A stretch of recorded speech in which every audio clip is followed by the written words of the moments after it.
Mix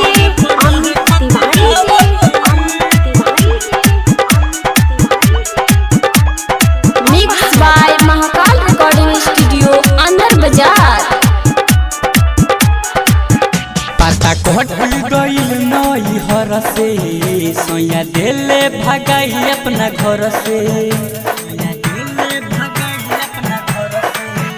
पता कट गइल नई हर से सोया देले भगाई अपना घर से।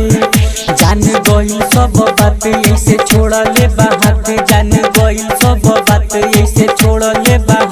अब तोहके बतावतानी हली हनी कसम अब निभावतानी, तोहरे पर रहे खातियावतानी। बाटे मजबूरी समझावतानी, तोहरे पर रहे खातियावतानी।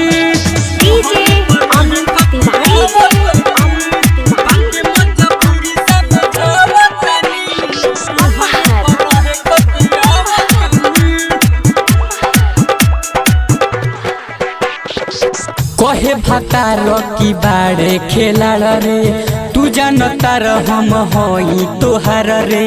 रही कुंवर तबे तू ही सधैल, मोरोठ लालियार खूबे चबैल। हाँ हाँ कहे भातार की बाड़े खेलाड़ रे, तू जानता हम हई तोहार रे। रही कुंवर तबे तू ही सधैल, मोरोठ लालियार खूबे चबैल।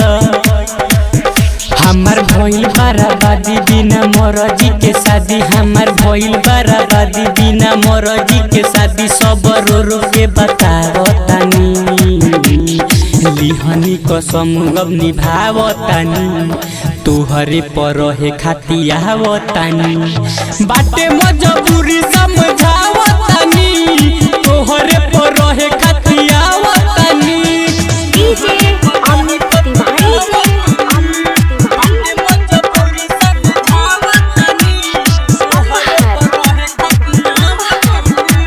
Mix by Mahakal recording studio अंदर बाजार। भैनी हर के अब घर के ना घाट के, तू नहीं जनब जे हमरा हालत के।